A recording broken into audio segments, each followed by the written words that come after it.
Hi friends, welcome to the part 2 lecture of PPP one-liner.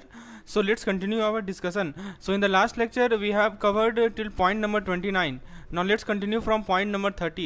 So the first point is regarding sense records. दोस्तों sense records का मतलब होता है without records. Sense records को आप endorsement में add कर सकते हैं ताकि आप इंडोर्सर के लायबिलिटी को लिमिट कर सकें. बैंक जो है सेंस रिकॉर्ड्स इंडोर्स चेक का पेमेंट को डिनाई कर सकती है. लॉन्च का काम होता है कि आप एडिशनल इंडोर्समेंट दें जहां पे स्पेस इनसफिशिएंट हो. सेक्शन 131 कलेक्टिंग बैंकर को प्रोटेक्ट करता है. उसके बाद दोस्तों सेक्शन 85 जो है पेइंग बैंकर को प्रोटेक्ट करता है. पेमेंट इन ड्यू कोर्स का मीनिंग होता है दोस्तों कि पेमेंट जो है इंस्ट्रूमेंट के अपीयरेंस के लाइन में हो. ओपन बियरर चेक को आप कैश में किसी को भी पे कर सकते हैं लेकिन आप पर्सनल अकाउंट में क्रेडिट नहीं कर सकते. ठीक है, किसके लिए? पार्टनरशिप फर्म चेक के लिए. तो यदि पार्टनरशिप फर्म का चेक है तो वहाँ पे उसके पर्सनल अकाउंट में आप क्रेडिट नहीं कर सकते, क्योंकि आपको पता है ना एक पार्टनरशिप फर्म में बहुत सारे पार्टनर्स होते हैं, तो पार्टनर्स के पर्सनल अकाउंट में जो है आप क्रेडिट नहीं कर सकते. दोस्तों नेक्स्ट पॉइंट बताया जा रहा है कि एक ऑर्डर चेक जो कि ब्लैंक में इंडोर्स है फर्स्ट पेई के द्वारा, वो बियरर को पे किया जाता है यदि उसे वेरीफाई किया जाए या अटेस्टेड किया जाए नोन पर्सन के द्वारा. An order check endorsed in blank by the first payee can be paid to the bearer if verified or attested by a known person. चलिए ये सब पॉइंट अभी हमने देखा. आइए इस पे कुछ क्वेश्चन कर लेते हैं. Let us do some question based on this. पहला क्वेश्चन है कि क्या फैकल्टेटिव इंडोर्समेंट जो है इंडोर्सर के लायबिलिटी को एब्जॉल्व कर देता है? तो हाँ बिल्कुल कर देता है. बी कह रहा है कि नहीं कर पाता इंडोर्स. सी कह रहा है कि डिपेंड करता है नेगोशिएबल इंस्ट्रूमेंट किस तरह का है. और डी कह रहा है कि ये फाइनेंशियल इंस्टीट्यूशन की पॉलिसी पे डिपेंड करता है. तो दोस्तों जो हमारा फैकल्टेटिव इंडोर्समेंट होता है ये इंडोर्सर के लायबिलिटी को एब्जॉल्व नहीं करता. राइट. नेक्स्ट क्वेश्चन है कि सेंड रिकॉर्ड्स का क्या मतलब होता है इंडोर्समेंट के कंटेक्स्ट में? इसका मतलब होता है विथ फुल लायबिलिटी, इसका मतलब है विदाउट एनी लायबिलिटी, इसका मीनिंग है विथ लिमिटेड लायबिलिटी, और लास्ट है विथ म्यूचुअल लायबिलिटी. तो सेंड रिकॉर्ड्स का मतलब होता है कि विदाउट एनी लायबिलिटी, बिना किसी लायबिलिटी का. This is called send records. Option number B is the correct answer to this particular question. Next question है कि क्या सेंड रिकॉर्ड्स को आप इंडोर्समेंट में ऐड कर सकते हैं ताकि इंडोर्सर के लायबिलिटी को लिमिट कर ले? तो ऑप्शन ए कह रहा है कि हाँ आप ये जो है लायबिलिटी को लिमिट करेगा. बी कह रहा है कि ये लायबिलिटी को अफेक्ट करेगा. सी कह रहा है कि लायबिलिटी बढ़ा देगा. और डी कह रहा है कि ये डिपेंड करता है टाइप्स ऑफ चेक पे. तो दोस्तों अभी मैंने आपको बताया था कि सेंस रिकॉर्ड्स जो है लायबिलिटी को लिमिट कर देता है. किसके लायबिलिटी को? इंडोर्सर के लायबिलिटी को. क्या बैंक किसी सेंड रिकॉर्ड्स इंडोर्स चेक का पेमेंट डिनाई कर सकती है? ऑप्शन ए कह रहा है हाँ वो पेमेंट डिनाई कर सकती है. ऑप्शन बी कह रहा है कि नहीं, उन्हें सेंड रिकॉर्ड्स इंडोर्समेंट एक्सेप्ट करना ही करना है. ऑप्शन सी कह रहा है कि बैंक के डिस्क्रिप्शन पे डिपेंड करता है. ऑप्शन डी कह रहा है कि चेक के टाइप पे डिपेंड करता है. तो दोस्तों सेंड रिकॉर्ड्स को एक्सेप्ट नहीं करेगी. ठीक है, एक्सेप्ट करेगी, दे मस्ट एक्सेप्ट. राइट. तो बैंक जो है सेंड रिकॉर्ड्स इंडोर्स चेक को के पेमेंट को डिनाई नहीं कर सकती. अब दोस्तों एलॉन्ज का क्या पर्पस है? मैंने बताया था एलॉन्ज का पर्पस है कि आपको एडिशनल स्पेस मिल जाता है इंडोर्समेंट का. यहाँ पे स्पेस की किल्लत है, सफिशिएंट है, तो वहाँ पे आपको एडिशनल स्पेस मिल जाता है इंडोर्समेंट का. सो this is the advantage of having a launch. आपसे पूछा जा रहा है कि नेगोशिएबल इंस्ट्रूमेंट एक्ट का कौन सा सेक्शन है जो कि कलेक्टिंग बैंकर को प्रोटेक्ट करता है? सेक्शन 131, सेक्शन 85, सेक्शन 15 और लास्ट है हमारा सेक्शन 36. मैंने आपको बताया है कि सेक्शन 131 जो है प्रोटेक्ट करता है. Right. Option number A is the correct answer. Next question है कि पेइंग बैंकर को कौन सा सेक्शन नेगोशिएबल इंस्ट्रूमेंट एक्ट का प्रोटेक्ट करता है? तो पेइंग बैंक को जो सेक्शन प्रोटेक्ट करता है वो है हमारा section number 85. Option B is the correct answer. Next question है कि पेमेंट इन ड्यू कोर्स का क्या मीनिंग होता है नेगोशिएबल इंस्ट्रूमेंट के कॉन्टेक्स्ट में? तो ऑप्शन ए कह रहा है कि इंस्ट्रूमेंट के अपीयरेंस के लाइन में पेमेंट हो बैड फेथ में, पेमेंट ड्यू डेट से पहले हो जाए, पेमेंट इंस्ट्रूमेंट के अपीयरेंस के लाइन में हो गुड फेथ में, पेमेंट केवल ओरिजिनल पेई को हो. तो पेमेंट इन ड्यू कोर्स का मतलब होता है कि पेमेंट जो है इंस्ट्रूमेंट के अपीयरेंस के लाइन में हो गुड फेथ में. Option number C is the correct answer. क्या ओपन बियरर चेक को आप कैश में पे कर सकते हैं? ऑप्शन ए कह रहा है कि हाँ कैश में पे कर सकते हैं बिना वेरिफिकेशन का. ऑप्शन बी कह रहा है कि नहीं, उसे हम पर्सनल अकाउंट में ही क्रेडिट करेंगे. ऑप्शन सी कह रहा है कि हाँ उसे हम पे कर सकते हैं लेकिन पर्सनल अकाउंट में क्रेडिट नहीं होगा पार्टनरशिप फर्म चेक के लिए. बिल्कुल सही जवाब है, ऑप्शन सी सही है. मैंने आपको बताया था कि हाँ आप पे तो कर सकते हैं, लेकिन उसे आप क्रेडिट नहीं करेंगे personal account for the partnership firm cheque, right. Now let's see the next point. क्या कंडीशन है ऑर्डर चेक का जिसे ब्लैंक में इंडोर्स किया गया पहले पेई के द्वारा ताकि वो बियरर को पे किया जाए। ऑप्शन नहीं कर रहा है कि इसे आप बियरर को पे कर सकते हैं बिना किसी कंडीशन का। ऑप्शन बी कर रहा है कि इसे वेरीफाइड या अटेस्टेड किया जाएगा नोन पर्सन के द्वारा। ऑप्शन सी कर रहा है कि ये कभी भी बियरर को पे नहीं किया जाएगा। ऑप्शन डी कर रहा है कि it must have sense recourse endorsement. तो दोस्तों ऑर्डर चेक जो कि ब्लैंक में इंडोर्स है पहला पेई का, तो उसे आप इसे वेरीफाई करना जरूरी है, इसको अटेस्टेड करवाना जरूरी है नोन पर्सन के द्वारा, राइट। चलिए दोस्तों आपके लिए एएफएम का पीडीएफ कोर्स लाया है। इसमें आपको unit wise theory, MCQ PDF, quick revision PDF, capsule और आपको प्रीवियस ईयर क्वेश्चन, ये सभी कंटेंट मिलेंगे। If you want to enroll in this particular course, what you need to do, you just have to install our app. App का link आपको description section में provided है, और ऐप को आप इंस्टॉल कर सकते हैं और इस पार्टिकुलर कोर्स का आप लाभ उठा सकते हैं। Now let's see the next part. The next point is in case of, देखिए जहाँ पे हमारा कन्फ्लिक्टिंग वर्ड रहे, कन्फ्लिक्टिंग फिगर रहे किसी चेक पे, तो जो वर्ड में अमाउंट है वो प्रिवेल होगा। यदि पेई के नाम में कोई चेंज आ जाए या अमाउंट में कोई चेंज आ जाए, इसमें क्या होगा कि हमें नया चेक फॉर्म चाहिए ताकि हम फ्रॉड को प्रिवेंट कर सकें। नेक्स्ट पॉइंट है कि चेक जिसमें कोई डेट ही नहीं है, राइट, उसे आप प्रीसीडिंग डेट या first day of the succeeding month में पे कर सकते हैं। दोस्तों कैश पेमेंट जो है बिजनेस आवर के बाद किया जाएगा इमरजेंसी वाले केस में, वैसे तो नहीं किया जाता है, नहीं किया जाना चाहिए, और यदि कुछ बहुत ज़्यादा इमरजेंसी है तभी पेमेंट होना चाहिए। चेक को गुड फॉर पेमेंट मार्क करना ये प्रोहिबिटेड है। नेक्स्ट है कि आप अकाउंट के ऑपरेशन को मॉडिफाई करने का जो मैंडेट होता है, इसके लिए सभी अकाउंट होल्डर का कंसेंट चाहिए। माइनर का सेविंग अकाउंट गार्जियन के साथ हो तो वो गार्जियन के द्वारा ऑपरेट किया जाएगा। आइदर और सर्वाइवर जॉइंट अकाउंट में जो फाइनल बैलेंस है वो किसी भी अकाउंट होल्डर को पे कर सकते हैं या सर्वाइवर को पे कर सकते हैं यदि किसी अकाउंट होल्डर का डेथ हो जाता है। पहला क्वेश्चन, कन्फ्लिक्टिंग वर्ड और फिगर किसी चेक पे है तो कौन सा अमाउंट प्रिवेल होगा? तो मैंने बताया है amount in figure, amount in word, lower amount, higher amount. दोस्तों जो अमाउंट वर्ड में लिखा हुआ है वो प्रिवेल होगा। क्या रिकमेंडेड एक्शन है जब भी हमारा पेई के नाम में या अमाउंट में कोई, जब भी दोस्तों पेई के नाम में या अमाउंट में कोई चेंजेस आ जाए और हमें फ्रॉड को प्रिवेंट करना हो तो क्या रिकमेंडेड एक्शन है? वाइट करेक्शन फ्लूइड को यूज कीजिए, कंटिन्यू यूज कीजिए सेम चेक को और करेक्शन यूज कीजिए, करेक्शन लाइए, नए चेक फॉर्म को यूज कीजिए करेक्ट इन्फॉर्मेशन के साथ। बिल्कुल सही जवाब।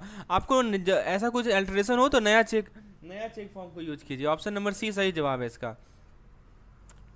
आइए दोस्तों नेक्स्ट क्वेश्चन देखते हैं। स्टैंडर्ड प्रैक्टिस क्या है चेक को हैंडल करना किसी नॉन एग्जिस्टेंट डेट का? ठीक है, तो पहला ऑप्शन कह रहा है कि प्रीसीडिंग डेट में, अभी मैंने आपको बताया था दोस्तों कि मान लीजिए ऐसा चेक मिला आपको जिसपे कोई डेट ही नहीं लिखा हुआ है, तो उसमें आप कब पेमेंट करेंगे? तो जो अगले महीना का पहला तारीख होगा ना उसमें आप पेमेंट करेंगे। ऑप्शन नंबर बी सही है। नेक्स्ट कंसेप्ट को देखते हैं दोस्तों। पूछा जा रहा है आपसे कि किस सर्कमस्टांस में कैश पेमेंट जो है बिजनेस आवर के केस में बिजनेस आवर के बाद किया जाएगा। मैंने बताया कि बिजनेस आवर के बाद जो है पेमेंट, कैश पेमेंट तभी होगा जब कोई बहुत ज़्यादा इमरजेंसी हो। नेक्स्ट है कि क्या चेक को मार्क करना गुड फॉर पेमेंट अलाउ है? बिल्कुल नहीं अलाउ है। मैंने आपको बताया कि चेक को गुड फॉर पेमेंट मार्क करना is not allowed, it is prohibited. Option number B is the correct answer. जब भी आप अकाउंट ऑपरेशन के मैंडेट को मॉडिफाई करते हैं तो क्या रिक्वायरमेंट है कंसेंट के रिगार्डिंग, कि सभी से कंसेंट की नहीं जरूरत है, या दो ऑप्शन बी कर रहा है कि किसी एक अकाउंट होल्डर का कंसेंट सफिशियंट है। ऑप्शन सी कर रहा है कि मेजोरिटी ऑफ अकाउंट होल्डर का कंसेंट लेना पड़ेगा। दोस्तों सभी अकाउंट होल्डर का कंसेंट लेना पड़ेगा, डी नंबर सही है। कैसे माइनर का सेविंग अकाउंट गार्जियन को ऑपरेट किया जाएगा? दोस्तों गार्जियन जो है ऑपरेट करेंगे इसे, ठीक है। आइदर और सर्वाइवर जॉइंट अकाउंट में कौन जो है फाइनल बैलेंस रिसीव करेगा जब अकाउंट होल्डर का डेथ हो जाए? तो दोस्तों या तो सर्वाइविंग अकाउंट होल्डर या तो नॉमिनी, जो सर्वाइविंग है वो, या तो उसका नॉमिनी जो होगा वो रिसीव करेगा। फ्रेंड्स यदि आपको 1000+ MCQs क्विजेस के फॉर्म में प्रैक्टिस करनी है तो this is the course, this is the most anticipated course that you should purchase. So this is our JIV PPV mock test. इसमें दोस्तों आपको डेली क्विजेस, यानी आपको page wise quizzes, unit wise quizzes, module wise quizzes सारा आपको मिलेगा, और ये सफिशिएंट क्वेश्चन रहेंगे जिसको आप प्रैक्टिस करके अपने कंसेप्ट को और बेहतरीन बना सकते हैं। सभी क्वेश्चन का प्रॉपर एक्सप्लेनेशन है इस पार्टिकुलर कोर्स में। तो यदि आप इसमें इनरोल होना चाहते हैं तो हमारे ऐप को इंस्टॉल कर लें। ऐप का लिंक आपको डिस्क्रिप्शन सेक्शन में मिल जाएगा। Please install our app JIV and CIV made simple and enroll in this particular course, okay, to achieve the excellence. Now आगे पॉइंट को देखते हैं। अब देखिए, अभी हमने आइदर सर्वाइवर की बात किया, हम लोग बात करते हैं एनीवन और सर्वाइवर। तो यदि एनीवन और सर्वाइवर क्लॉज है ना, तो उस केस में कोई भी अकाउंट होल्डर फंड को क्लेम कर सकता है मैच्योरिटी पे, और सर्वाइवर को मिलेगा यदि दूसरे की डेथ हो जाती है। यदि फॉर्मर और सर्वाइवर क्लॉज है तो जो फॉर्मर होल्डर है उसे फंड मिलता है मैच्योरिटी पे, और सर्वाइवर को मिलता है यदि दूसरे का डेथ हो जाता है। लेटर और सर्वाइवर क्लॉज है तो लेटर होल्डर को मैच्योरिटी पे फंड मिलता है और सर्वाइवर को मिलेगा ये दूसरे की डेथ हो जाती है। स्पेशल मैंडेट जो है सर्वाइवर, एनीवन और सर्वाइवर, फॉर्मर और सर्वाइवर और लेटर और सर्वाइवर, इन सभी अकाउंट में प्री मैच्योर विड्रॉल अलाउ करता है बिना हायर के कंसेंट का। बैंक जो है मैंडेट रजिस्टर कर सकती है, पावर ऑफ अटॉर्नी रजिस्टर कर सकती है अकाउंट ऑपरेशन के लिए डिपॉजिटर के रिक्वेस्ट पे। तो ये सभी पॉइंट थे। आइए कुछ क्वेश्चन कर लेते हैं इस पे। पहला क्वेश्चन है कि आपका जो अकाउंट एनीवन और सर्वाइवर अकाउंट होता है तो इसमें मैच्योरिटी पे फंड कौन क्लेम करेगा यदि एक पर्सन की डेथ हो जाती है तो अभी मैंने आपको बताया था कि एनीवन और सर्वाइवर में कोई भी कर सकता है, राइट।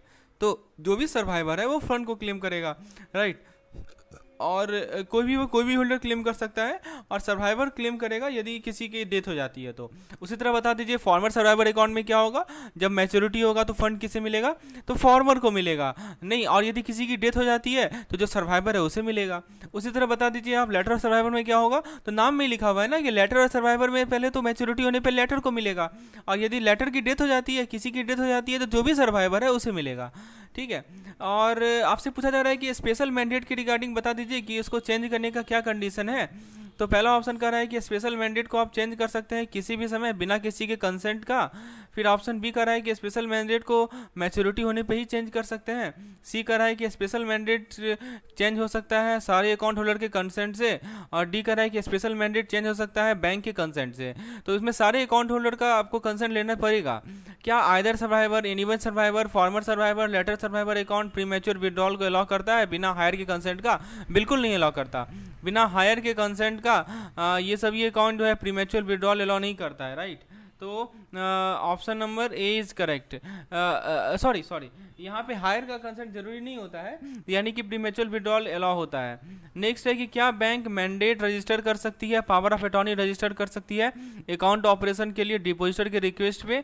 तो ऑप्शंस को देखते हैं। हाँ, बैंक रजिस्टर कर सकती है, नहीं बैंक रजिस्टर नहीं कर सकती, हाँ बैंक रजिस्टर कर सकती है केवल मैच्योरिटी पे, और हाँ बैंक रजिस्टर कर सकती है लेकिन आरबीआई का कंसर्न नहीं। देखिए आरबीआई का कोई रूल नहीं है, डिपॉजिटर के रिक्वेस्ट पे बैंक जो है मैंडेट या पावर ऑफ अटॉर्नी रजिस्टर कर सकती है किसी भी समय पे, राइट। चलिए दोस्तों, आपके लिए एएफएम का मॉक टेस्ट है। यदि आप 1000+ एमसीक्यूज क्विजेस के फॉर्म में अटेम्प्ट करना चाहते हैं, और वो भी हमारा जो आईआईबीएफ का एग्जाम पैटर्न रहता है सेम अकॉर्डिंगली, तो हमारे जेआईवी एएफएम मॉक टेस्ट में आप इनरोल हो सकते हैं। इसमें दोस्तों आपको daily unit wise quiz, page wise quiz, module wise quiz सब कुछ आपको मिलेगा इस पार्टिकुलर मॉक टेस्ट में, with proper explanation. Numerical question का प्रॉपरली एक्सप्लेन किया गया है, थ्योरेटिकल क्वेश्चन को प्रॉपरली एक्सप्लेन किया गया है। तो यदि आप इस कोर्स में इनरोल होना चाहते हैं तो हमारे ऐप को इंस्टॉल कर लें। ऐप का लिंक आपको डिस्क्रिप्शन सेक्शन में मिल जाएगा, और दोस्तों वहां पे जाकर आप इस कोर्स में इनरोल हो सकते हैं। चलिए आगे बढ़ते हैं दोस्तों, नेक्स्ट पॉइंट को देखते हैं। जो हमारा टर्म डिपॉजिट होल्डर है वो स्पेसिफाई करेंगे क्लोजर या renewable instruction at maturity, right, कि हमें मैच्योरिटी होने पे क्लोज करना है या रिन्यू करना है। फिर दोस्तों नेक्स्ट पॉइंट है कि डिपॉजिट जो है टिपिकली ऑटो रिन्यू हो जाता है बिना किसी इंस्ट्रक्शन का, और सेविंग और करंट अकाउंट जो इनऑपरेटिव हो जाता है 2 साल के बाद बिना किसी ट्रांजेक्शन का। इनऑपरेटिव स्टेटस के अंदर कस्टमर और थर्ड पार्टी ट्रांजेक्शन दोनों आता है, excluding bank fee and interest. जो भी हमारे इनऑपरेटिव अकाउंट में डेबिट है उन्हें अलाउ किया जाता है आफ्टर रीएक्टिवेशन। गार्निशी ऑर्डर क्या करता है कि डेटर के बैंक फंड को अटैच करता है। तो गार्निशी ऑर्डर स्पेसिफाई करेगा कि कितना अमाउंट अटैच होना है, और फंड तब तक रखा जाएगा जब तक गार्निशी ऑर्डर को मॉडिफाई ना किया जाए या विड्रॉ ना किया जाए। पहला सवाल कि टर्म डिपॉजिट जो है स्पेसिफाई करता है मैच्योरिटी में क्या? तो मैंने बताया है कि टर्म डिपॉजिट जो है या तो हमें रिन्यू करना है या उसे हमें रिवोक करना है, राइट। तो क्लोजर और renewable instruction is the correct answer. Basically पूछा जा रहा है आपसे कि टर्म डिपॉजिट का मैच्योरिटी पे क्या होता है यदि कोई इंस्ट्रक्शन नहीं दिया गया हो, तो वो ऑटो रिन्यू हो जाता है।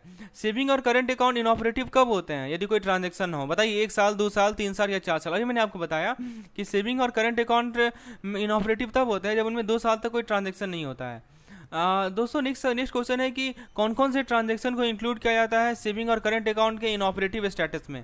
Customer transaction, third party transaction. दोस्तों अभी मैंने आपको बताया कि हमारा जो सेविंग और करंट अकाउंट का में जो इनऑपरेटिव स्टेटस होता है उसके अंदर हमारा कस्टमर ट्रांजेक्शन भी आएगा और थर्ड पार्टी ट्रांजेक्शन भी आएगा, लेकिन इसमें कोई बैंक फी नहीं आएगा, इंटरेस्ट नहीं आएगा। क्या डेबिट ट्रांजेक्शन अलाउ होता है इनऑपरेटिव अकाउंट में रीएक्टिवेशन के बाद? तो ऑब्वियसली होता है। गार्निसी ऑर्डर क्या अटैच करता है? तो गार्निसी ऑर्डर जो है डेटर के बैंक फंड को अटैच करता है। Option number B is the correct answer. Garnishee order क्या स्पेसिफाई करता है? तो गार्निसी ऑर्डर स्पेसिफाई करता है कि कितना अमाउंट को अटैच करना है। Option B is the correct. How long are fund held under the garnishee order? तो गार्निसी ऑर्डर के अंदर फंड को कितने देर तक लंबा रखना है? तो जब तक गार्निसी ऑर्डर को मॉडिफाई न किया जाए या विड्रॉ न किया जाए। दोस्तों यदि आपको फ्लैश में रिवाइज करना है एएफएम और पीवीबी को, तो this is the most anticipated course that you should buy, that is JIB capsule PDF. इसके अंदर दोस्तों आपको वन लाइनर मिल जाएगा जिसका पीडीएफ आपको मैं शो कर रहा हूँ, क्वेश्चंस मिल जाएंगे उसके साथ ही साथ दोस्तों आपको module wise quick revision PDF मिल जाएगा और फॉर्मूला पीडीएफ मिल जाएगा। So this is the must have course for those who want to quickly revise all the concepts of AFM and PVB within 1 hour और 2 hour, right. Now let's continue our discussion. Garnishee order specify करेगा attach amount को और remaining balance पे जो है operation को allow करेगा। गार्निसी order future dates को डेबिट इफेक्ट नहीं करता, जिस कारण से नया अकाउंट का क्रिएशन होता है। टर्म डिपॉजिट को गार्निसी ऑर्डर से अटैच किया जाता है मैच्योरिटी से पहले और पेमेंट जो है मैच्योरिटी तक डिफर्ड रहता है। गार्निसी ऑर्डर किसी इंडिविजुअल अकाउंट में जॉइंटली हेल्ड अकाउंट को अटैच नहीं करता है। याद रखिएगा कि इंडिविजुअल अकाउंट में गार्निसी ऑर्डर है तो जॉइंटली हेल्ड अकाउंट का कोई अटैचमेंट नहीं होता है। जॉइंट अकाउंट अटैचमेंट के लिए ऑर्डर चाहिए सारे जॉइंट होल्डर्स का, सारे जॉइंट होल्डर के नाम में। एक single garnishee order joint account holder पे वो इंडिविजुअल अकाउंट को अटैच करता है, ठीक है। गार्निसी ऑर्डर पार्टनरशिप फर्म में हो तो वो फर्म के और पार्टनर्स के अकाउंट को अटैच करेगा। गार्निसी ऑर्डर एक पार्टनर पे हो तो वो फर्म के अकाउंट को अटैच नहीं करता। प्रोप्राइटरशिप अकाउंट को अटैच तभी होगा जब ये ऑर्डर जो है प्रोप्राइटर को डेटर मानता है। पहला क्वेश्चन, क्या गार्निसी ऑर्डर क्या स्पेसिफाई करेगा अटैच अमाउंट के रिगार्डिंग? कितना अकाउंट बैलेंस अटैच है? Attach amount allowing operation on the, बिल्कुल सही जवाब। देखिए गार्निसी ऑर्डर स्पेसिफाई करेगा कि अटैच अमाउंट इतना है और जो बाकी बचा हुआ पैसा है उस पर वो ऑपरेशन को अलाउ करेगा, राइट। नेक्स्ट क्वेश्चन है कि गार्निसी ऑर्डर कैसे फ्यूचर डेब्ट को अफेक्ट करता है? तो गार्निसी ऑर्डर जो है कोई इंपैक्ट नहीं पड़ता गार्निसी ऑर्डर का फ्यूचर डेब्ट pay, right. Option number B is the correct answer. क्या गार्निसी होता है मैच्योरिटी से पहले?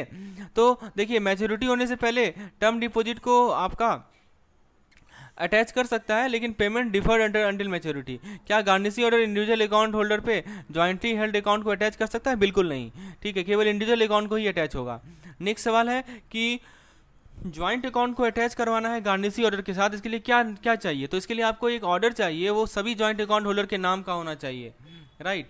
नेक्स्ट क्वेश्चन है कि क्या single garnishee order joint account holder पे अटैच कर सकता है इंडिविजुअल अकाउंट पे? तो हाँ ये कर सकता है।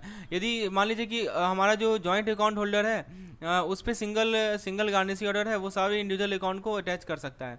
गार्निसी ऑर्डर पार्टनरशिप फर्म में क्या अटैच करेगा? तो पार्टनरशिप फर्म में फर्म का नाम और पार्टनर के अकाउंट सभी को अटैच कर लिया जाएगा।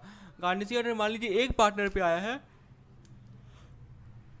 तो क्या वो फर्म के अकाउंट को अटैच करेगा? बिल्कुल नहीं करेगा। दोस्तों प्रोप्राइटरशिप अकाउंट कब गार्निसी ऑर्डर से अटैच होता है? तो जो ऑर्डर का नाम है ना वो प्रोप्राइटर को डेटर मान रहा हो, ठीक है। चलिए आगे बढ़ते हैं। ज्वाइंट अकाउंट में यदि एक होल्डर का इंसैनिटी है, पागल है, तो दूसरा अकाउंट जो है उस कारण से हमारा अकाउंट इनऑपरेटिव हो जाएगा। पार्टनरशिप अकाउंट में लुनेसी जो है पार्टनरशिप को डिसॉल्व नहीं करता और सेन पार्टनर जो है ऑपरेशन को कंटिन्यू कर सकते हैं। एक इनसेन पार्टनर के द्वारा जो चेक होता है उसे कंफर्मेशन चाहिए होता है सभी सेन पार्टनर के साथ in a partnership account. Hindu undivided family यानी HUF अकाउंट में जो नेक्स्ट सीनियर को पार्टनर होते हैं वो मैनेजर हो जाते हैं कर्ता के इंसैनिटी के केस में। सो इन HUF द नेक्स्ट सीनियर को partner become the manager in case of कर्ता इंसैनिटी। कर्ता यदि इंसेन हो जाए तो अगले जो सीनियर को पार्टनर होंगे वो मैनेजर हो जाएंगे। किसी इंसेन कर्ता का जो चेक होगा उसके लिए कर्ता का सिग्नेचर चाहिए HUF के अकाउंट में। ट्रस्ट अकाउंट के लिए स्पेशल ऑथराइजेशन चाहिए दूसरे ट्रस्टी को ऑपरेट करने के लिए in case of authorization insanity. Outstanding cheque किसी भी इंसेंट पर्सन से जॉइंट स्टॉक कंपनी के अकाउंट में उसे पेड किया जा सकता है, लेकिन आपको इसके पहले एक नोटिस मिलना चाहिए इंसैनिटी का। पहला क्वेश्चन, जॉइंट अकाउंट में एक होल्डर का इंसैनिटी क्या अकाउंट को ऑपरेटिव बना देता है? तो what happen to joint account if the one holder become insane? तो अकाउंट ऑपरेटिव रहेगा, अकाउंट इनऑपरेटिव हो जाएगा। मैंने पहले बताया यदि एक होल्डर इंसेन होगा जॉइंट अकाउंट में तो अकाउंट इनऑपरेटिव हो जाएगा। दोस्तों नेक्स्ट कॉन्सेप्ट है कि कैसे लुनेसी इफेक्ट करता है पार्टनरशिप को पार्टनरशिप अकाउंट में? तो कोई इफेक्ट नहीं पड़ता, डिसॉल्व कर लेता, सेम पार्टनर ऑपरेशन को कंटिन्यू कर सकते हैं। लुनेसी जो है डिस्ट्रीब्यूशन ऑफ प्रॉफिट को इफेक्ट करता है। तो दोस्तों पार्टनरशिप अकाउंट में सेम पार्टनर जो है ऑपरेशन को कंटिन्यू कर सकते हैं। Option number C is the correct answer. Next question है कि क्या रिक्वायरमेंट होती है जब कोई इंसेन पर्सन एक चेक इश्यू करता है पार्टनरशिप अकाउंट में?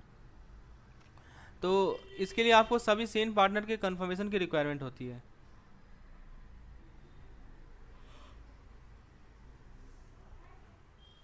दोस्तों नेक्स्ट कॉन्सेप्ट को देखते हैं। आपसे पूछा जा रहा है एचयूएफ के रिगार्डिंग कि जो है मैनेजर कौन बनता है एचयूएफ अकाउंट का जब करता है कोई इंसियन मान लिया जाए, तो नेक्स्ट सीनियर को पार्टनर जो होते हैं वो बनते हैं। Option number B is the correct answer.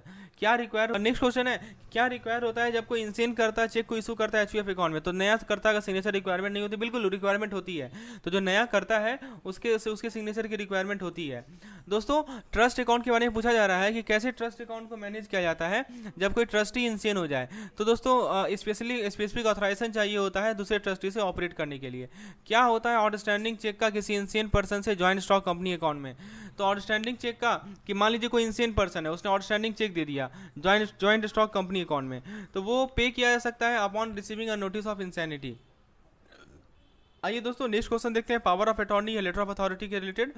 तो दोस्तों देखिए इसमें पॉइंट समझना है आपको, इसमें पॉइंट समझना है कि जो प्रिंसिपल का इंसैनिटी है वो अटॉर्नी और ऑथराइज पर्सन की अथॉरिटी को कैंसिल कर देता है। इंसेन अटॉर्नी या ऑथराइज पर्सन जो है एक्सेप्ट नहीं करेगा पोस्ट इंसैनिटी चेक को। यदि कस्टमर का इंसॉल्वेंसी हो जाए तो वे अकाउंट ऑपरेशन को हॉल्ट कर सकते हैं, राइट, बैंक के नोटिस के बाद। और जॉइंट अकाउंट होल्डर का इंसॉल्वेंसी जो है जॉइंट रिलेशनशिप को कैंसिल कर देता है, ऑपरेशन को कैंसिल कर देता है। पार्टनरशिप का इंसॉल्वेंसी पार्टनरशिप को डिसॉल्व कर लेता है जब तक अदरवाइज स्टेटेड ना हो। इंसॉल्वेंट पार्टनर जो है अकाउंट की अथॉरिटी को लूज कर देते हैं। नेक्स्ट कंसेप्ट है दोस्तों हमारा don't honour cheque by insolvent partner. Insolvent honour partner का कोई चेक हो तो इसे हमें ऑनर नहीं करना है। फर्म इंसॉल्वेंसी जो है पार्टनर की अथॉरिटी को स्टॉप कर देता है अकाउंट ऑपरेशन के लिए। पहला सवाल, principal insanity cancel authorise person authority, ठीक है। Insane attorney authorise person don't accept post cheque. दोस्तों पहला क्वेश्चन है क्या होगा कि किसी अटॉर्नी का या ऑथराइज पर्सन की अथॉरिटी का जब प्रिंसिपल इंसियन हो जाएगा, तो जैसे ही प्रिंसिपल इंसियन हुआ तो जो अटॉर्नी या ऑथराइज पर्सन का अथॉरिटी है वो क्या हो जाएगा, कैंसिल हो जाएगा, ऑटोमेटिकली नल एंड वाइड हो जाएगा। नेक्स्ट क्वेश्चन है कि कस्टमर के इंसॉल्वेंसी पे क्या इफेक्ट पड़ेगा, कस्टमर के इंसॉल्वेंसी का अकाउंट ऑपरेशन पे क्या इफेक्ट पड़ेगा, बैंक के नोटिस से। तो जैसे बैंक का नोटिस होगा ना तो अकाउंट ऑपरेशन को रिवोक किया जाएगा, उसे हॉल्ट किया जाएगा। नेक्स्ट क्वेश्चन है कि जॉइंट अकाउंट का क्या होता है जब कोई एक अकाउंट होल्डर इंसॉल्वेंट हो जाए। तो दोस्तों जब कोई अकाउंट होल्डर इंसॉल्वेंट हो जाएगा ना तो जॉइंट रिलेशनशिप और ऑपरेशन सब कैंसिल हो जाएगा। नेक्स्ट क्वेश्चन है कि जो हमारा पार्टनरशिप इंसॉल्वेंसी पार्टनरशिप को कैसे इफेक्ट करता है as per the partnership deed. तो इंसॉल्वेंसी दोस्तों पार्टनरशिप ऑटोमेटिकली डिसॉल्व हो जाता है जब तक पार्टनरशिप डीड में लिखा नहीं हुआ है। तो जैसे कोई पार्टनरशिप इंसॉल्वेंसी जो है पार्टनरशिप को क्या कर लेता है, डिसॉल्व कर लेता है। नेक्स्ट क्वेश्चन है कि इंसॉल्वेंट पार्टनर की अथॉरिटी का क्या होता है किसी पार्टनरशिप अकाउंट में। तो जो हमारे पार्टनरशिप अकाउंट में इंसॉल्वेंट पार्टनर है वो अपने अथॉरिटी को लूज कर लेते हैं, राइट। तो option number C is the correct answer. Next question है कि क्या हमें इंसॉल्वेंट पार्टनर के चेक को बैंक कैसे रिस्पॉन्ड करे। मान लीजिए किसी इंसॉल्वेंट पार्टनर ने चेक इशू किया पार्टनरशिप अकाउंट में, तो बैंक कैसे रिस्पॉन्ड करे, ऑनर करे चेक को, टेम्पोररी होल्ड लगा ले चेक को ऑनर ना करे और एक नया चेक को रिक्वेस्ट करे। ऑब्वियसली चेक को ऑनर नहीं करना है। जब कोई इंसॉल्वेंट पार्टनर जो है चेक इशू कर रहा है तो we don't have to honour the check.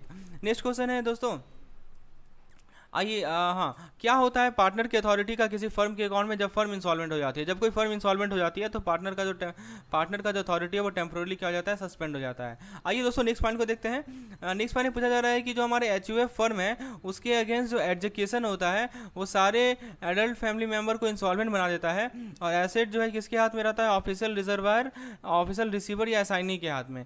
यदि कोई कर्ता या को पार्टनर को इंसॉल्वेंट मान लिया जाता है तो उसके सेपरेट प्रॉपर्टी और एचयूएफ जो है वो किसके हाथ में रहता है, ऑफिशियल रिसीवर या असाइनी के हाथ में।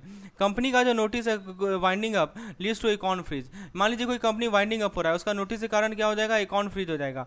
DICGC scheme deposit insurance coverage provide करती है 5 लाख का। आपको कस्टमर के डेट को रिकॉर्ड करना है, उसके बाद उसके चेक को ऑनर नहीं करना है, राइट। फिर दोस्तों नेक्स्ट पॉइंट बताया जा रहा है कि चेक कस्टमर डेथ के नोटिस के बाद चेक को ऑथेंटिक, मान लीजिए कि हमें नोटिस आ गया, कस्टमर का डेथ हो गया, तो उसके बाद चेक को पेमेंट नहीं करना है। चेक किसी डिजीज पार्टी के द्वारा एक जॉइंट अकाउंट में उसे अनपेड रिटर्न करना है। पहला क्वेश्चन, क्या एप्रोप्रिएट एक्शन लेंगे a private account of individual partner when a firm become insolvent. तो एक फर्म इंसॉल्वेंट हो गई तो उसके जो पार्टनर्स हैं उन पे क्या एक्शन लिया जाएगा, private account continue as usual, private account और फ्रोजन, ऑब्वियसली फ्रोज हो जाता है तो तुरंत टेम्पोरली फ्रोज किया किया जाता है, कुछ दिनों के लिए टेम्प्रेरी फ्रोज किया जाता है। क्या होता है जब कोई एचयूएफ फर्म के अगेंस्ट एजुकेशन होता है, ठीक है, तो इसमें family member insolvent status remain unchange, all aren't family member are deem insolvent, बिल्कुल सही जवाब है। और only the karta is affected by adjudication, the asset remain with the family member. So तो एसेट जो है ऑफिशियल रिसीवर के पास होता है, फैमिली मेंबर के पास नहीं होता है, और जितने भी एडल्ट फैमिली मेंबर्स हैं उन्हें इंसॉल्वेंट मान लिया जाता है। ऑप्शन बी सही जवाब है इसका। दोस्तों यदि कोई कर्ता या को पार्टनर को इंसॉल्वेंट माना जाता है तो उसका सेपरेट प्रॉपर्टी और एचयूएफ जो है वो ऑफिशियल रिसीवर और असाइनिंग के पास होता है। पहला क्वेश्चन है कि प्रॉपर्टी और एचयूएफ शेयर का क्या होता है किसी कर्ता का या को पार्टनर का जब उसे इंसॉल्वेंट मान लिया जाता है। तो इंसॉल्वेंट मानने के बाद दोस्तों उसका क्या किया जाता है कि उसका प्रॉपर्टी और एचयूएफ जो है बैंक के पास आ जाता है। He is written, option number A is wrong. चलिए, notice of company winding up lead to account freeze. क्या कॉन्सिक्वेंस होता है जब कोई कंपनी जो है वाइंडिंग अप का नोटिस रिसीव करती है, तो उस कारण से क्या होगा कि आपका अकाउंट को टेम्पोरली क्या कहा जाता है, फ्रोज कर दिया जाता है। नेक्स्ट कॉन्सेप्ट है कि मैक्सिमम डिपॉजिट इंश्योरेंस कवरेज जो है डीआईसीजीसी स्कीम कितना प्रोवाइड करती है, तो 5 लाख प्रोवाइड करती है।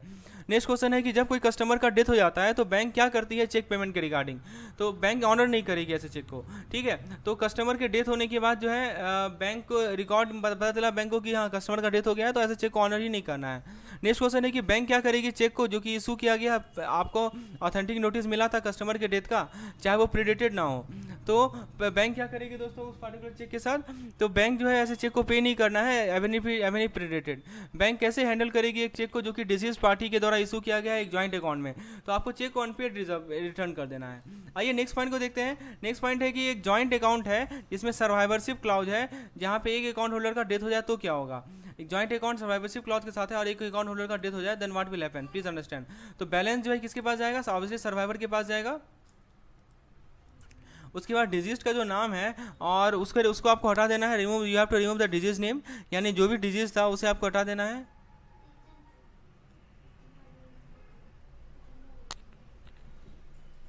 तो डिजीज का नाम हटा देना है और नया नाम ऐड करना है अकॉर्डिंग टू स्टैंडर्ड प्रोसीड्योर। पहला सवाल है कि कर्ता का यदि डेथ हो जाता है तो कोई भी अकाउंट चेक जो ऑनर नहीं किया जाएगा। चेक जो कि डिजीज एग्जीक्यूटर के द्वारा या एडमिनिस्ट्रेटर के द्वारा साइन किया गया है और पोस्टमार्टम के लिए प्रेजेंट किया गया है उसे हमें पे नहीं करना है। आउटस्टैंडिंग चेक किसी डिजीज पर्सन का ज्वाइंट स्टॉक कंपनी के बिहाफ में उसे पे कर सकते हैं यदि आपको डेथ का नोटिस मिल जाए तो।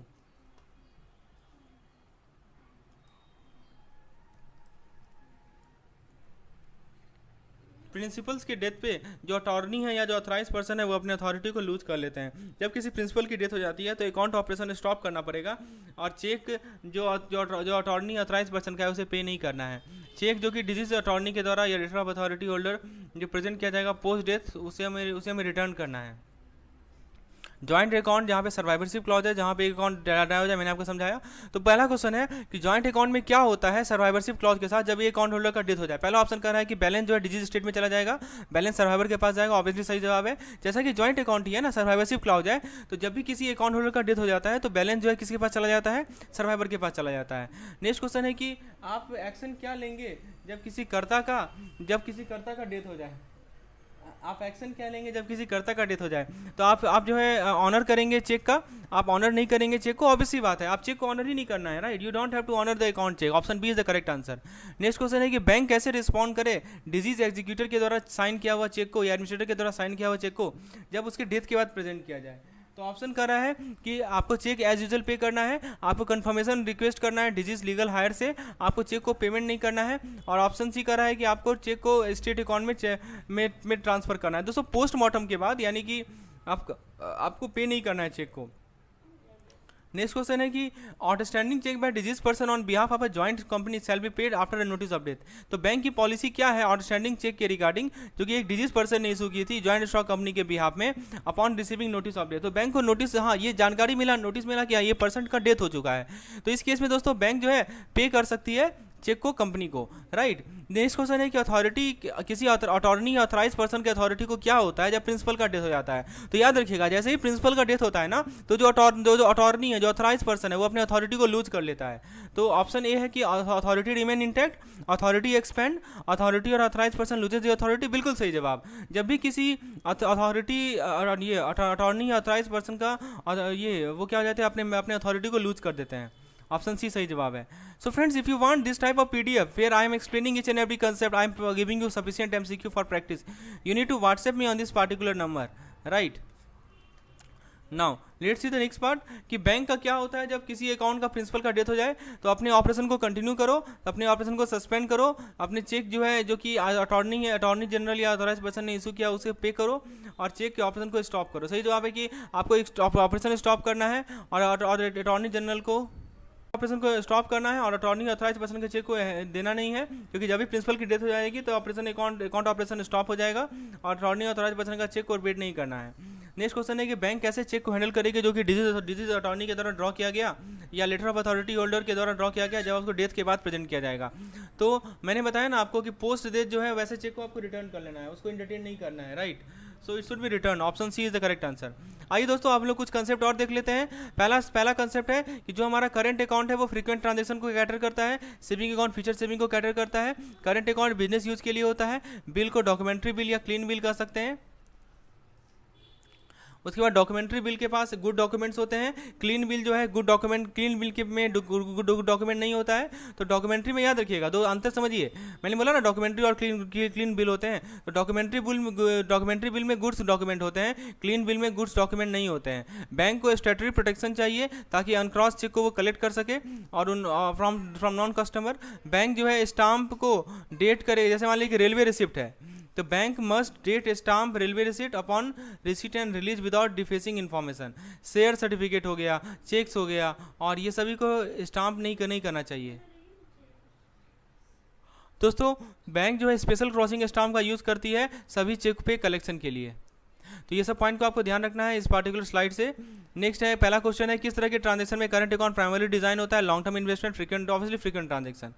ठीक है, फिर दोस्तों नेक्स्ट है कि सेविंग अकाउंट का मेन पर्पज क्या होता है, that is our saving account.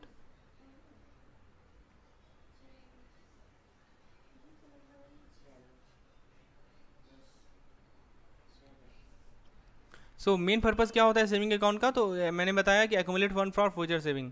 किस तरह के customer typically current account transaction को यूज़ करते हैं। सो ऑप्शन ए है individual for personal saving, business for day to day operation. C है दोस्तों हमारा student for educational expense for foreign tourist. सही जवाब है दोस्तों business for day to day transaction, option number B is the correct answer. दोस्तों bill को कैसे कैटेगराइज किया गया है, तो दो पार्ट में कैटेगराइज किया गया है, एक तो डॉक्यूमेंट्री और एक क्लीन स्टेटस। ठीक है, डॉक्यूमेंट्री बिल में क्या होता है कि डॉक्यूमेंट्री बिल में क्या अंतर है कि numeric value, issue date, presence of accompanying good, yes ये इट इज करेक्ट। देखिए डॉक्यूमेंट्री बिल और क्लीन बिल में बस अंतर इतना ही है कि डॉक्यूमेंट्री बिल में आपका गुड डॉक्यूमेंट्स होते हैं और इसमें नहीं होते। नेक्स्ट कंसेप्ट है क्लीन बिल में दोस्तों अकम्पनीड गुड नहीं होता है। तो क्या कैरेक्टरिस्टिक्स है क्लीन बिल का,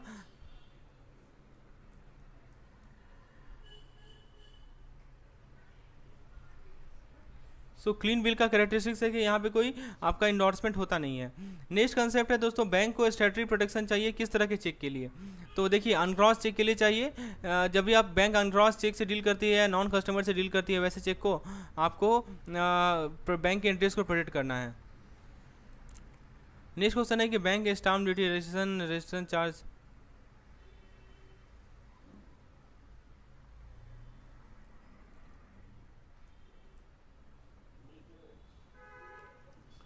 नेक्स्ट क्वेश्चन है कि बैंक कैसे डॉक्यूमेंट को हैंडल करे, जैसे share certificate, cheque in terms of date और स्टाम्पिंग।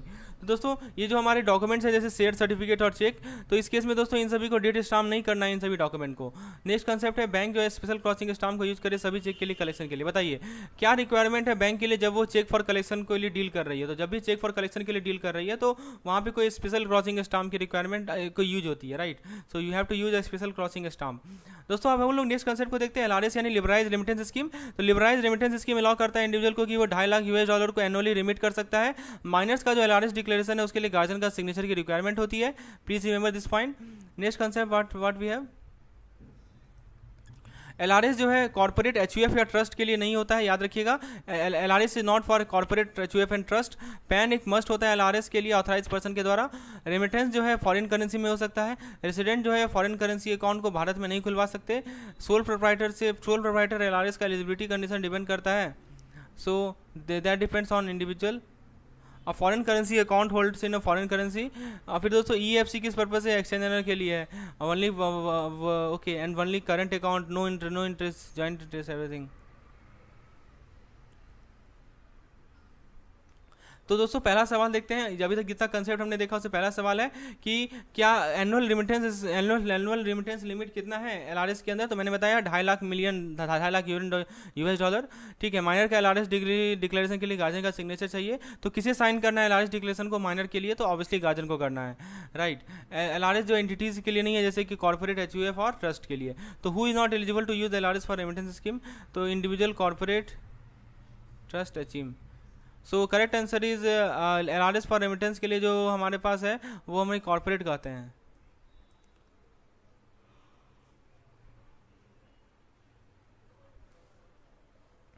नेक्स्ट है कि आपको पूछा जा रहा है कि आपको रेमिटेंस करना है ऑथराइज पर्सन के थ्रू एलआरएस के अंदर, तो मैंडेटरी रिक्वायरमेंट क्या है? तो पैन मस्ट है और पैन कार्ड मस्ट है। नेक्स्ट क्वेश्चन है कि रेमिटेंस जो है किसी फॉर्म में हो सकता है फॉरेन करेंसी में, तो किस करेंसी में रेमिटेंस जो है किया जाता है एलआरएस के अंदर? तो दोस्तों किसी फॉरेन करेंसी में किया जाता है।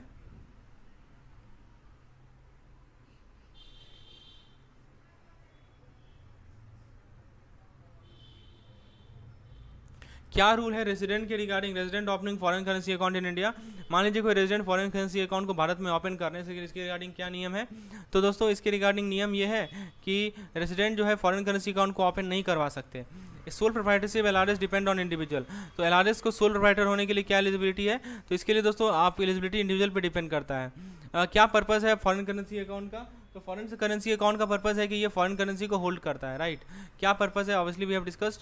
किस तरह के अकाउंट को ईएफसी अकाउंट कहते हैं? तो ईएफसी अकाउंट एक बेसिकली करंट अकाउंट है जिसमें कोई इंटरेस्ट नहीं है।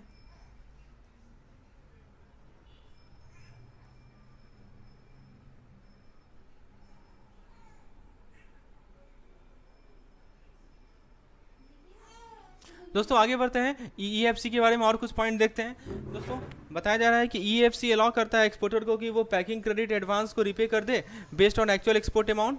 ईएफसी अकाउंट बैलेंस को आप एनआरई या एफसीएनआर अकाउंट में मूव कर सकते हैं यदि अकाउंट होल्डर का रेजिडेंशियल स्टेटस जो है नॉन रेजिडेंट हो जाए। तो देखिए ईएफसी बैलेंस को आप एनआरई या एफसीएनआर अकाउंट में मूव कर सकते हैं यदि ये रेजिडेंशियल अकाउंट स्टेटस जो है नॉन रेजिडेंट हो जाए। ईएफसी बेनिफिशियल होता है एक्सपोर्टर के लिए जो कि फॉरेन एक्सचेंज पेमेंट को हैंडल करता है भारतीय बैंक में। आरएफसी अकाउंट यानी आरएफसी अकाउंट दोस्तों रेजिडेंट फॉरेन करेंसी अकाउंट बहुत फॉर्म में आता है और ये इंटरेस्ट अर्न करता है। आरएफसी फंड में कोई रिस्ट्रिक्शन नहीं है चाहे इन्वेस्टमेंट बाहर से क्यों ना आए। एनआरई और एफसीएनआरबी अकाउंट बैलेंस को आप आरएफसी अकाउंट में ट्रांसफर कर सकते हैं जैसे ही कि एनआरआई का स्टेटस चेंज हो जाए। ज्वाइंट आरएफसी अकाउंट जो है ओपन कर सकते हैं एलिजिबल पर्सन के साथ या रेजिडेंट रिलेटिव के साथ। आरएफसीडी अकाउंट जो है रेजिडेंट को अलाउ करता है कि वो फॉरेन करेंसी को होल्ड करे जो उसने ओवरसीज सोर्सेज से एक्वायर किया है। केवल एक करंट अकाउंट को परमिट किया जाता है आरएफसीडी स्कीम के अंतर्गत। दोस्तों आरएफसीडी स्कीम जो है अकाउंट बैलेंस जो है इंटरेस्ट अर्न नहीं करता। पहला सवाल है आपको देखिए, पहला सवाल ये पूछा जा रहा है कि कैसे ईएफसी अकाउंट एक्सपोर्टर को बेनिफिट करता है पैकिंग क्रेडिट एडवांस को रिपे करने में। मैंने आपको बताया कि ईएफसी अकाउंट जो है एक्सपोर्टर को हेल्प करता है कि वो पैकिंग क्रेडिट एडवांस को रिपे करे एक्चुअल एक्सपोर्ट अमाउंट पे। ऑप्शन ए कर रहा है कि does not affect packing credit advance, बिल्कुल गलत है। ऑप्शन बी कर रहा है कि exporter can repay advance in foreign currency. Option C कर रहा है कि exporter can only repay in Indian rupees. EFC are not related to export transaction. दोस्तों ये तो गलत है। एक्सपोर्ट ऑब्वियसली बी नंबर से सही है कि एक्सपोर्टर जो है एडवांस को रिपे कर सकते हैं फॉरेन करेंसी में, right. Option number B is the correct answer. दोस्तों नेक्स्ट सवाल है कि कैसे ईएफसी अकाउंट बैलेंस को कैसे आप ट्रांसफर कर सकते हैं, कहाँ ट्रांसफर कर सकते हैं जब अकाउंट होल्डर का रेजिडेंशियल स्टेटस जो नॉन रेजिडेंट हो जाए। तो मैंने आपको बताया कि ईएफसी अकाउंट होल्डर में जितना भी पैसा है उसके बैलेंस को आप एनआरई और एफसीएनआरबी अकाउंट में मूव कर सकते हैं यदि अकाउंट होल्डर का जो रेजिडेंशियल स्टेटस है उसे आपने नॉन रेजिडेंट बना देना है। तो इसका सही जवाब है दोस्तों option number C. Next concept है कि ईएफसी के बारे में पूछा जा रहा है कि ईएफसी अकाउंट को यूज करने से बेनिफिट क्या, किसे बेनिफिट मिलता है। यदि मान लीजिए कोई ईएफसी अकाउंट को यूज कर रहा है फॉरेन एक्सचेंज पेमेंट को हैंडल करने के लिए तो बेनिफिशियल कौन होता है। तो कंसेप्ट समझ लीजिए कि ईएफसी बेनिफिशियल होता है एक्सपोर्टर हैंडलिंग, एक्सपोर्टर के लिए जो कि फॉरेन एक्सचेंज पेमेंट को हैंडल करता है इंडियन बैंक में। तो सही जवाब है दोस्तों option number C, exporters handling foreign exchange payment. Option number C is the correct answer. Next question we have is RFC. क्या आरएफसी अकाउंट इंटरेस्ट बियरिंग होता है? तो ऑप्शन ए कर रहा है कि नहीं, आरएफसी अकाउंट को इंटरेस्ट अर्न नहीं करता। सी बी कर रहा है कि हाँ सारे आरएफसी अकाउंट इंटरेस्ट अर्न करते हैं। सी कर रहा है कि आरएफसी अकाउंट जो है इंटरेस्ट फॉरेन करेंसी में अर्न करता है। तो मैंने आपको बताया था कि जो आरएफसी अकाउंट होते हैं वो अलग अलग फॉर्म में इंटरेस्ट अर्न करते हैं, वो अलग फॉर्म में भी आते हैं और वो इंटरेस्ट अर्न भी करते हैं। तो ऑप्शन नंबर बी इसका सही जवाब है, yes all RFC account earn interest. दोस्तों नेक्स्ट कंसेप्ट समझिए कि आरएफसी अकाउंट, आरएफसी फंड पे क्या रिस्ट्रिक्शन का लेवल है। तो मैंने आपको बताया ना कि आरएफसी अकाउंट पे कोई रिस्ट्रिक्शन नहीं है, इसमें इन्वेस्टमेंट भारत से बाहर भी हो सकता है, राइट। तो RFC account have no restriction and can be use for any purpose including investment outside India. Next concept है दोस्तों, क्वेश्चन है कि क्या NRE non resident external FCNRB account, foreign currency non resident account, क्या इन सभी NRE और FCNRB account balance को एनआरबी अकाउंट बैलेंस को आप ट्रांसफर कर सकते हैं आरएफसी अकाउंट में जब किसी एनआरआई का स्टेटस चेंज हो जाए। नेक्स्ट कंसेप्ट को देखते हैं। नेक्स्ट कंसेप्ट है हमारा कि ज्वाइंट आरएफसी अकाउंट के रिगार्डिंग, तो किसके साथ ज्वाइंट आरएफसी अकाउंट को ओपन कर सकते हैं, नॉन रेजिडेंट इंडिविजुअल के साथ, इंडियन सिटीजन के साथ, एलिजिबल पर्सन या रेजिडेंट रिलेटिव के साथ, फॉरेन टूरिस्ट के साथ। तो दोस्तों जो हमारा joint resident foreign currency account है वो आप ओपन कर सकते हैं कि एलिजिबल पर्सन के साथ या रेजिडेंट रिलेटिव के साथ। Option C is the correct answer. Next concept है कि आरएफसीडी अकाउंट का क्या पर्पज़ है, कि इंडियन रुपीज़ को होल्ड करना, इंडियन कंपनीज में इन्वेस्ट करना। नेक्स्ट है कि हम फॉरेन करेंसी को होल्ड करना जो कि हमने ओवरसीज सोर्सेज से एक्वायर किए हैं, और ऑप्शन डी का है कि इंटरनेशनल ट्रेड को फैसिलिटेट करना। तो दोस्तों आरएफसीडी का फुल फॉर्म याद रखिए, resident foreign currency domestic account. तो ये अकाउंट अलाउ करता है रेजिडेंट को कि वो फॉरेन करेंसी को होल्ड करे जो उसने ओवरसीज सोर्सेज से एक्वायर किए हैं। तो दोस्तों रेजिडेंट जो भी ओवरसीज सोर्सेज से फॉरेन करेंसी को एक्वायर किए हैं उसको होल्ड करने के लिए आरएफसीडी अकाउंट होता है। तो ऑप्शन देखिए ए तो कर रहा है कि इंडियन रुपीज़ होल्ड करना, गलत है। इंडियन कंपनी में इन्वेस्ट करना ये भी गलत है। तो जो भी पैसा ओवरसीज सोर्सेज से आया है वो फॉरेन करेंसी उसे होल्ड करना, ये हमारा पर्पज है आरएफसीडी अकाउंट का। देखिए याद रखिएगा आरएफसीडी स्कीम में केवल करंट अकाउंट ही ओपन हो सकता है, ठीक है। तो किस तरह के अकाउंट को परमिट किया जाएगा आरएफसीडी स्कीम में, बताओ। So correct answer is option number, देखिए केवल करंट अकाउंट को, option number C is the correct answer. क्या आरएफसीडी अकाउंट बैलेंस में इंटरेस्ट मिलता है? बिल्कुल इंटरेस्ट नहीं मिलता, याद रखिएगा RFCD account balance does not earn interest, ठीक है। अब आगे का पॉइंट देखते हैं। आरएफसीडी अकाउंट का कोई बैलेंस लिमिट भी नहीं है और ना ही उसमें कोई इंटरेस्ट मिलता है। एनआरआई का मतलब ऐसा पर्सन जो कि बाहर से विदेश में रह रहा है और जो कि जिसके पास भारत का नागरिकता है। एनआरआई और पीआईओ जो है एनआरई अकाउंट को ओपन करवा सकते हैं। रिजर्व बैंक ऑफ इंडिया से अप्रूवल चाहिए होता है यदि आपको एनआरई अकाउंट ओपन करना है इंडिविजुअल का या एंटिटीज़ का पाकिस्तान और बांग्लादेश से। एनआरई अकाउंट ज्वाइंटली होल्ड कर सकते हैं दो या दो से ज़्यादा एनआरआई और पीआईओ। एनआरआई और पीआईओ ज्वाइंटली होल्ड कर सकते हैं एनआरई अकाउंट को किसी रेजिडेंट रिलेटिव के साथ, ठीक है। और जो ऑपरेटिंग विथ रिलेटिव जो रिलेटिव है दोस्तों वो अकाउंट को ऑपरेट कर रहा है, पावर ऑफ अटॉर्नी होल्डर है, जबकि जब एनआरआई और पीआईओ क्या है, अलाइव है। एनआरई अकाउंट को इंडियन रुपीज़ में डिनोमिनेट किया जाता है। इसलिए देखिए सिंपल सा चीज़ है, यहाँ पे याद रखने का तरीका देखिए, आर देखिए, ये आर का मतलब ये होता है रुपी, समझे। देखिए एफसीएनआर जब आप लिखते हैं ना, एक चीज़ समझ लीजिए, जब आप एफसीएनआर लिखते हैं दोस्तों तो इसमें नाम में ही एफसी लिखा हुआ है, एफसी का मतलब फॉरेन करेंसी, लेकिन जब आप एनआरई लिखते हैं तो यहाँ पे आर लिखा हुआ है, आर का मतलब रुपी होता है। तो इसका डिनोमिनेशन ही होता है दोस्तों रुपी, इंडियन रुपीज़ में। एनआरई अकाउंट बहुत तरह का हो सकता है, saving account, current account, recurring और fix deposit account. NRE fix deposit के लिए टर्म है 1 to 3 ईयर, लेकिन बैंक जो है डिपॉजिट एक्सेप्ट करती है 3 साल के बाद भी, लेकिन डिपेंड करता है कि एसेट लायबिलिटी की रिक्वायरमेंट कितनी है, ठीक है। Next NRE account operation power of attorney के अंदर ये रिस्ट्रिक्टेड है लोकल पेमेंट के लिए या रेमिटेंस के लिए। एनआरई अकाउंट को कन्वर्ट किया जाएगा रेजिडेंट अकाउंट में या ट्रांसफर किया जाएगा आरएफसी अकाउंट में जब अकाउंट होल्डर जो भारत आ रहे हैं इंप्लॉयमेंट के लिए या अपने रेजिडेंशियल स्टेटस को चेंज कर ले तो एनआरई अकाउंट को आप रेजिडेंट अकाउंट में कन्वर्ट कर लेंगे, ठीक है, या आरएफसी अकाउंट में ट्रांसफर कर लेंगे जब भी अकाउंट होल्डर जो है भारत वापस आ जाए। चलिए अब हम लोग कुछ कंसेप्ट को देखते हैं। तो आरएफसी अकाउंट का क्या कैरेक्टरिस्टिक्स है, कोई बैलेंस लिमिट नहीं है, इंटरेस्ट अर्न करता है, बिल्कुल नहीं, ध्यान रखिएगा आरएफसीडी अकाउंट में कोई इंटरेस्ट अर्न नहीं होता, इनका कोई बैलेंस लिमिट नहीं है, राइट, ऑप्शन सी सही जवाब है। दोस्तों एनआरआई का मतलब क्या होता है? एनआरआई का मतलब ये होता है कि जो ऐसा लोग जो भारत से बाहर रह रहे हैं लेकिन भारत की नागरिकता जिनके पास है। कौन एलिजिबल है एनआरई अकाउंट को ओपन करने के लिए? तो एनआरई अकाउंट को ओपन करने के लिए दोस्तों दोनों एनआरआई भी एलिजिबल है, पीआईओ भी एलिजिबल है। दोस्तों देख सकते हैं this is our quick revision session PDF, और इसमें दोस्तों मैं आपको कंसेप्ट समझा रहा हूँ, एमसीक्यू समझा रहा हूँ। यदि आपको इस पीडीएफ की रिक्वायरमेंट है तो हमारे जेआईबी का जो कैप्सूल कोर्स है उसमें आप इनरोल हो जाइए। अब ये कैप्सूल कोर्स कहाँ आपको मिलेगा? इसके लिए आपको हमारा ऐप को इंस्टॉल करना है। ऐप का लिंक आपको डिस्क्रिप्शन सेक्शन में प्रोवाइडेड है, ऐप को इंस्टॉल कीजिए, कैप्सूल कोर्स स्टोर सेक्शन में अवेलेबल है, उसमें जाके आप इनरोल हो सकते हैं। आपको विशेष 40% का डिस्काउंट मिल रहा है इस पार्टिकुलर कोर्स में। देखिए नेक्स्ट सवाल है कि इंडिविजुअल और एंटिटीज मान लीजिए पाकिस्तान से है, बांग्लादेश से है, लेकिन वो एनआरई अकाउंट को ओपन करवाना चाहता है, तो उसके लिए क्या रिक्वायरमेंट है? तो उसको आरबीआई से अप्रूवल लेनी पड़ती है, राइट। याद रखिएगा। नेक्स्ट कंसेप्ट है कि क्या एनआरई अकाउंट को जॉइंटली होल्ड कर सकते हैं, तो बिल्कुल कर सकते हैं, ठीक है, 2 या 2 से ज़्यादा एनआरई या पीआईओ अकाउंट जो है होल्ड करवा सकते हैं। नेक्स्ट कंसेप्ट है कि क्या एनआरई और पीआईओ जॉइंटली होल्ड कर सकते हैं एनआरई अकाउंट को रेजिडेंट रिलेटिव के साथ, तो हाँ बिल्कुल कर सकते हैं। नेक्स्ट कंसेप्ट है कि किस करेंसी में एनआरई अकाउंट को डिनोमिनेट किया जाता है, ऑब्वियसली रुपी में किया जाता है, इंडियन रुपीज़ में। नेक्स्ट क्वेश्चन है कि एनआरई अकाउंट का टाइप क्या है जो कि इंडिविजुअल ओपन कर सकते हैं, सभी तरह के होते हैं, saving account, current account, recurring account, fix deposit account. Next question है कि एनआरई फिक्स डिपॉजिट का टिपिकली टर्म्स कितना होता है और किस कंडीशन में बैंक जो है लॉन्गर टर्म डिपॉजिट एक्सेप्ट करती है। मैंने बताया आपको 1 से 3 साल का होता है, लेकिन लॉन्गर टर्म डिपॉजिट भी बैंक एक्सेप्ट करती है, डिपेंड करता है कि एसेट लायबिलिटी की रिक्वायरमेंट कितनी है। नेक्स्ट क्वेश्चन है कि एनआरई अकाउंट के ऑपरेशन में क्या लिमिटेशन है जो कि पावर ऑफ अटॉर्नी के अंदर कंडक्ट किया जाता है, तो कोई रिस्ट्रिक्शन नहीं है। तो दोस्तों याद रखिएगा, एनआरई अकाउंट जो कि पावर ऑफ अटॉर्नी के अंदर ऑपरेट किया जा रहा है वो लोकल पेमेंट के लिए रिस्ट्रिक्टेड है या remittance of to account holder भाया रेगुलर बैंकिंग चैनल, ठीक है।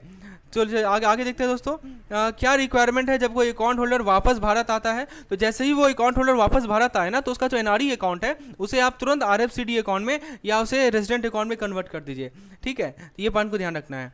चलिए आगे देखते हैं। नेक्स्ट कंसेप्ट है दोस्तों, एनआरओ अकाउंट को आप ज्वाइंटली हेल्ड कर सकते हैं रेजिडेंट के साथ, फॉर्मर और सर्वाइवर, बहुत इंपॉर्टेंट पॉइंट है। एनआरओ अकाउंट को किसी रेजिडेंट के साथ ज्वाइंटली हेल्ड किया जाएगा, किस बेसिस पे, तो फॉर्मर और सर्वाइवर बेसिस पे, याद रखिएगा, ठीक है। एनआरओ अकाउंट का डिनोमिनेशन होगा इंडियन रुपीज़ में। एनआरओ अकाउंट भी saving account, current account, recurring account, fix deposit account में अवेलेबल है। एनआरओ का जो टर्म डिपॉजिट है उसका जो समय अवधि है वो रेजिडेंट डिपॉजिट का ही रूल फॉलो करता है। जो भी एनआरओ अकाउंट में बैलेंस होगा वो जनरली नॉन रिपेट्रिएबल होता है except for the current income portion, यानी करंट इनकम पोर्सन को छोड़कर बाकी जो है वो नॉन रिपेट्रिएबल होता है।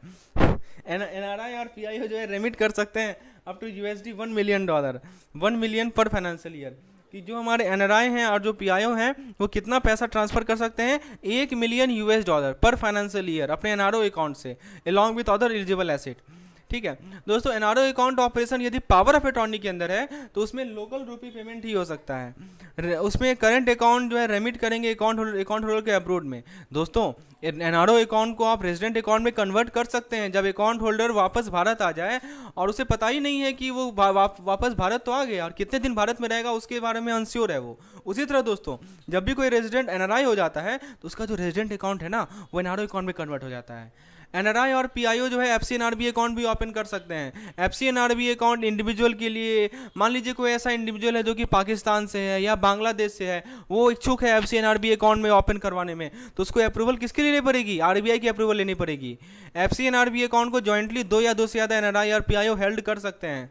एनआरआई और PIO FCNRB account joint account open कर सकते हैं रेजिडेंट रिलेटिव के साथ, लेकिन बेसिस क्या रहेगा, फॉर्मर और सर्वाइवर बेसिस रहेगा। एफसीएनआरबी अकाउंट को आप फ्रीली कन्वर्टेबल फॉरेन करेंसी में मेंटेन कर सकते हैं। चलिए अब हम लोग कुछ क्वेश्चन कर लेते हैं, किस बेसिस पे एनआरओ अकाउंट को रेजिडेंट के साथ जॉइंटली हेल्ड कर सकते हैं, तो याद रखिएगा फॉर्मर और सर्वाइवर बेसिस पे।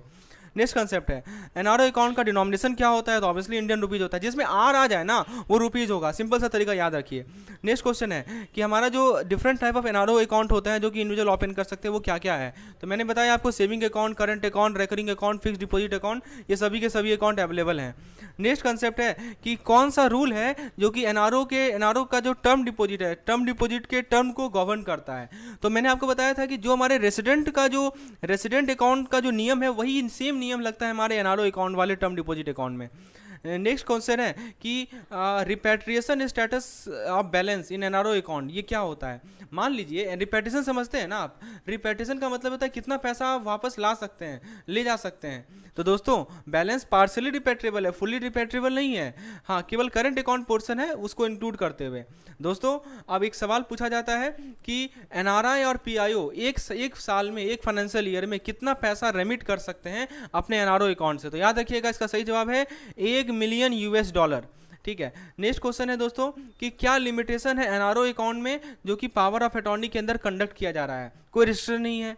ऑपरेशन लिमिटेड है इंटरनेशनल ट्रांजैक्शन के लिए, ऑपरेशन लिमिटेड है लोकल रुपीज पेमेंट के लिए। ऑप्शन डी कह रहा है कि पावर ऑफ अटॉर्नी होल्डर जो है एनआरओ अकाउंट को ऑपरेट कर ही नहीं सकते हैं, ये तो बिल्कुल गलत है। देखिए एनआरओ अकाउंट ऑपरेशन में क्या लिमिटेशन है कि जो ऑपरेशन है ना वो लोकल रुपी पेमेंट की तक लिमिटेड है, ठीक है, ये पॉइंट ध्यान रखिएगा। दोस्तों क्या पूछा जा रहा है कि क्या होता है एनआरओ अकाउंट के साथ जब अकाउंट होल्डर वापस भारत आ जाता है या उसके रेजिडेंशियल स्टेटस में जो कुछ चेंजेस आते हैं, तो जब भी कोई एनआरओ अकाउंट होल्डर वापस भारत आ जाएगा ना, तो उसका अकाउंट जो है ना रेजिडेंट अकाउंट में कन्वर्ट किया जाएगा, यानी तो RFC अकाउंट में आप ट्रांसफर कर देंगे। नेक्स्ट क्वेश्चन है कि एफसी एंड आरबीआई अकाउंट कौन ओपन कर सकता है? तो एनआरआई और पीआईओ दोनों ओपन कर सकते हैं। याद रखिएगा, FC and RBI account term deposit account होता है। एफसी एंड आरबीआई अकाउंट का जो टाइम पीरियड होता है वो 1 से लेकर 5 साल तक होता है।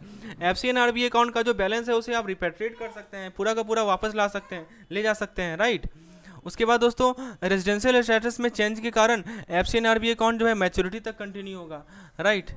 सो FC and RBI account will continue until maturity. फिर दोस्तों मैच्योरिटी के बाद एफसी एंड आर मैच्योर, मान लीजिए कोई FC and RBI account mature हो गया तो डिपॉजिट को आप रेजिडेंट रुपी में कन्वर्ट कर सकते हैं या आरएफसी अकाउंट में कन्वर्ट कर सकते हैं। डिपेंड करता है कि अकाउंट होल्डर की चॉइस क्या है। देखिए, नेपाल का कोई आदमी हो या भूटान का कोई आदमी हो, वो इंडियन रुपी अकाउंट को भारत में खुलवा सकता है। फिर फॉरेन नेशन हो, इंडियन नॉन इंडियन ऑरिजिन का, जो कि भारत विजिट कर रहे हैं, वो एनआरओ अकाउंट को ओपन कर सकता है fund from using fund from outside India. Opening account by individual और एंटिटी ऑफ पाकिस्तान और बांग्लादेश चाहिए। रेसिडेंट जो है फॉरेन कॉइन को होल्ड कर सकते हैं बिना किसी लिमिट का। इंडियन रेसिडेंट जो है इंडियन रुपीज़ में पे करेंगे for expenses related to non resident visitor. Non permanent resident का मतलब एक ऐसा पर्सन जो कि भारत में रह रहा है एम्प्लॉयमेंट के लिए या स्पेसिफिक जॉब के लिए कम से कम 3 साल तक। बताइए एफसी एंड आरबीआई अकाउंट का क्या पर्पस है? तो ये हमेशा टर्म डिपॉजिट के लिए होता है। एफसी एंड आरबीआई अकाउंट का मैच्योरिटी रेंज क्या है? तो 1 से लेकर 5 साल होता है, ठीक है। उसके बाद दोस्तों क्या एफसी एंड आरबीआई अकाउंट का बैलेंस रिपेट्रिएबल है? बिल्कुल रिपेट्रिएबल है। जैसे मैंने अभी बताया था ना, एनआरओ अकाउंट में पार्शियली रिपेट्रिएशन था, लेकिन एफसी एंड आरबीआई अकाउंट में फुल्ली रिपेट्रिएशन है। एफसी एंड आरबीआई डिपॉजिट का क्या होता है? जब अकाउंट होल्डर का रेजिडेंशियल स्टेटस चेंज होता है। तो यदि रेजिडेंशियल स्टेटस चेंज होता है एफसी एंड आरबीआई अकाउंट का, तो डिपॉजिट अकाउंट होल्डर का रेजिडेंस जो है मैच्योरिटी तक कंटिन्यू होता है। नेक्स्ट क्वेश्चन है कि FC and RBI deposit holder को क्या ऑप्शन अवेलेबल है मैच्योरिटी पे? तो मैच्योरिटी पे उसे आरएफसी रेजिडेंट अकाउंट में कन्वर्ट कर सकते हैं या आरएफसी अकाउंट में कन्वर्ट कर सकते हैं, अकाउंट होल्डर के चॉइस के बेसिस पे। कौन इंडियन रुपी अकाउंट को ओपन कर सकता है भारत में? नेपाल और भूटान वाले रेजिडेंट क्या? तो दोनों ओपन कर सकते हैं, राइट। तो फ्रेंड्स इस प्रकार से देख सकते हैं we have many question, many more question. So if you want all of this then please enroll in our course and for more detail you can WhatsApp me on this particular number. I am sharing you the number. This is number is here. तो friends आप मुझे इस number पे WhatsApp कर सकते हैं यदि आपको इस तरह के वन लाइनर की पीडीएफ चाहिए। And if you want me to bring the part 3 of this particular lecture please write in the comment section we need part 3 और वीडियो को लाइक जरूर कर दीजिएगा, तो this will motivate me to make more such type of content. So if you need part 3 of this video please write part 3 in the comment section and if you need PDF then please WhatsApp me on this particular number. Thank you.